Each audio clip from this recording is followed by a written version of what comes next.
Episode 34 में हम देखते हैं हान कह रहा होता है हम जियोन को रेन के बारे में अभी नहीं बता सकते हैं क्योंकि उनको हार्ट प्रॉब्लम है।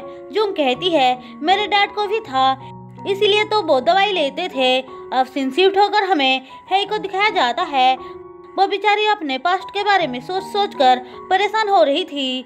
वो डिसाइड कर लेती है कि वो अपनी बेटी को ढूंढ कर रहेगी। वही दूसरी तरफ जो घर आती है तो देखती है सारा सामान इधर उधर बिखरा पड़ा है। वो सोचती है कहीं रैन और सेंगचुल तो यहाँ नहीं आए थे। फिर वो सॉन्ग को लेने सेंगचुल के घर आती है जहाँ पे रैन भी थी। जुंग कहती है तुम मेरे घर क्यों आए थे जबकि तुम दोनों का हाथ मेरे डैड की मौत से नहीं है। लेकिन रैन उसकी बातों को इग्नोर करके चली जाती है। जूंग पूछती है रैन यहाँ पे चियोन से इंट्रोड्यूस करवाने के लिए आई थी क्या। सेंगचुल मना करता है तो जूंग बताती है कि चियोन ने तो रैन से कहा है कि अगर उसका कोई बॉयफ्रेंड है तो वो उसको इंट्रोड्यूस करवा सकती है। सेंगचुल और उसकी मॉम ये बात सुनकर बोलते हैं इसका मतलब रैन जानबूझकर हमें उनसे मिलने नहीं दे रही है। वहीं दूसरी तरफ रैन ड्रिंक करने आई थी जहाँ पे थोड़ी देर के बाद जीहुन भी आता है। रैन उसे देखकर उसके पास आकर बोलती है क्या मैं यहाँ बैठ सकती हूँ। फिर वो उसके पास बैठ जाती है लेकिन दोनों के बीच लड़ाई हो जाता है।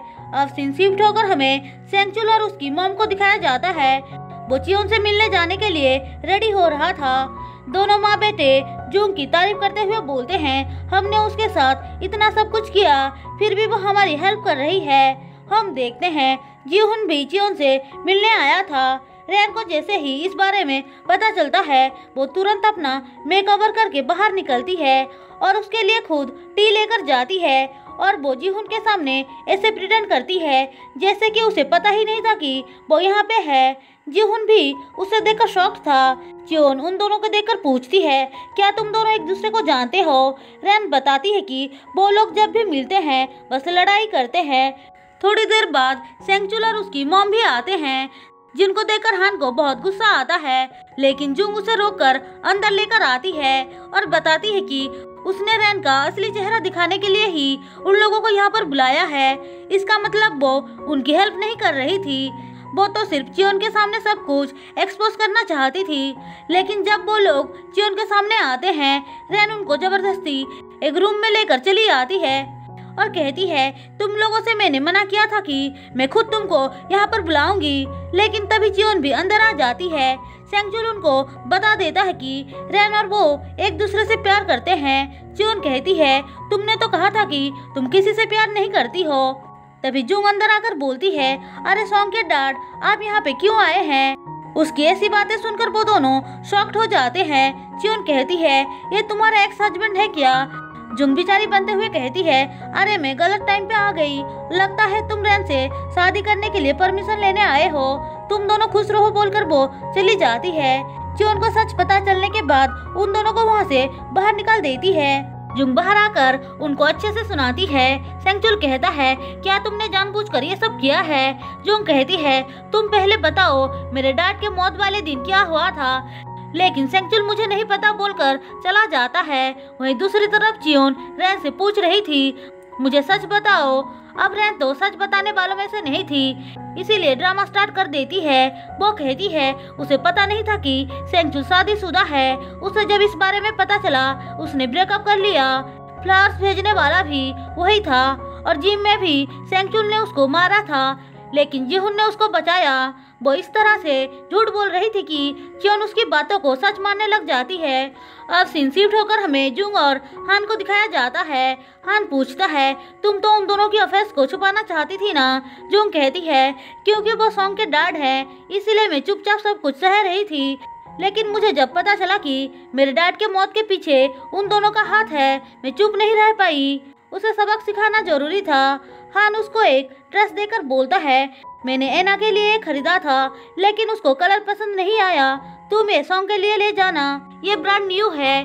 जूंग कहती है मुझे पता है तुमने ये सॉन्ग के लिए ही खरीदा है। हान मना करता है तो जूंग एना को दिखाकर बोलती है देखो एना भी सेम ड्रेस पहनी है। जूंग उसको थैंक्स बोलकर डिनर पे इनवाइट करती है। हान केक और फ्लावर लेकर आता है। वहीं दूसरी तरफ हेई को याद आती है कि उसकी बेटी के पास एक टेडी था। हम देखते हैं जूंग एना को बता रही थी कि ये टेडी उसकी मॉम की है। हेई को पता चलता है कि सीन की कोई फैमिली नहीं थी। दरअसल उसको लग रहा था कि सीन उसका हस्बैंड तो नहीं है। हेई वांग से कहती है, लगता है मुझे सर्च करना बंद कर देना चाहिए। मैंने बहुत ट्राई किया लेकिन कुछ भी पता नहीं चल पाया। अब सीन शिफ्ट होकर हमें फिर से जुंग और हान को दिखाया जाता है। उन दोनों के बीच हम कुछ क्यूट मोमेंट्स को होते हुए देख पाते हैं। धीरे धीरे वो दोनों एक दूसरे के करीब आ रहे थे। वहीं दूसरी तरफ रेन अपनी मॉम से मिलने आई थी तो देखती है वो तो अजीब कपड़े पहनकर कहीं जा रही थी। रेन के पूछने पर वो कहती है, मैं अपनी लाइफ मजे में जीना चाहती हूँ। रेन कहती है, मैं यहाँ पे परेशान हो रही हूँ और आप मजे कर रही हैं। फिर वो बताती है कि चियोन को सच पता चल गया है। फिर वो सेंगचुल के पास आकर बोलती है, मैंने मना किया था ना, लेकिन तुमने नहीं सुना। देखो मेरी ग्रैंडमा कितने गुस्से में है। सेंगचुल कहता है, भूलो मत कि तुम्हारा एक सीक्रेट मेरे पास है। रेन कहती है, मुझे पता है, लेकिन तुम्हें ना जुंग पर ध्यान देना चाहिए। अगर ये सच पता चल गया तो हम दोनों की लाइफ खत्म समझो।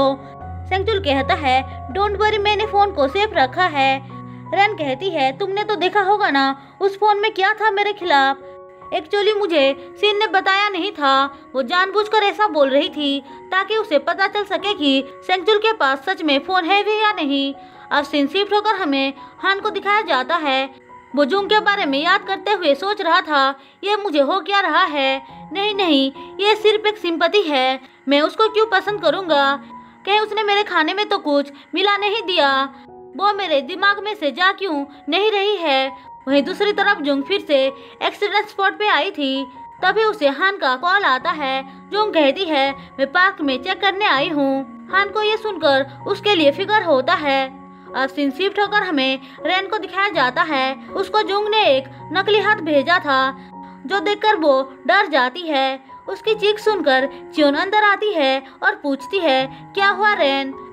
रेन झूठ बोलती है कि उसने एक स्कैरी वीडियो देखा, इसीलिए डर के मारे चिल्ला रही थी। अब चियोन वहाँ से चली जाती है। हम देखते हैं जुंग को अपने डैड की पुरानी कंपनी के बारे में पता चलता है तो जुंग सोचती है, मुझे यहाँ जाना चाहिए। हो सकता है वहाँ मुझे सोंगसाई के बारे में कुछ पता चल जाए। फिर वो वहाँ पे जाती है, लेकिन वो वांग के गाड़ी के सामने आकर बेहोश हो जाती है, जिसे वांग हॉस्पिटल लेकर आता है। ज्यादा स्ट्रेस के वजह से वो बेहोश हो गई थी। वहीं दूसरी तरफ हान को उसकी फिक्र हो रही थी तो वो उसको फोन करता है, लेकिन फोन वांग उठाता है। हान पूछता है, आप कौन है? और इसी के साथ एपिसोड 34 खत्म होता है। दोस्तों, अगर आपको मेरी एक्सप्लेनेशन पसंद आई हो तो चैनल को सब्सक्राइब और वीडियो को लाइक जरूर कर देना।